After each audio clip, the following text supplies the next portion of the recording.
For the patio, how it's made is they put rebars.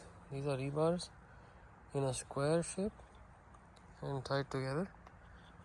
नीचे गया एक, फिर ऊपर क्रॉस वाले ऊपर है, मतलब वर्टिकल ऊपर है, हॉरिजॉन्टल नीचे है, और वायर से सबको बांधा है। केवल एक स्ट्रक्चर पूरा यहाँ से वहाँ तक उसने डाल दिया। और उसके बाद ये ढांचा है स्ट्रक्चर के लिए, so it doesn't spill out of this and to give it shape.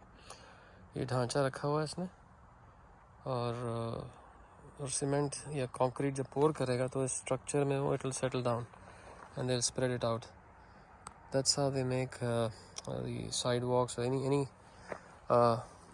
like a patio, anywhere you want to set up a slab of concrete. This is how it's made. So rebars is the base, and crisscross shape, a squared shape, tied through thin wires, steel wires, and then put a structure around this thing, so when you pour the concrete it does not spill over and that gives it a proper shape. This is how they do it.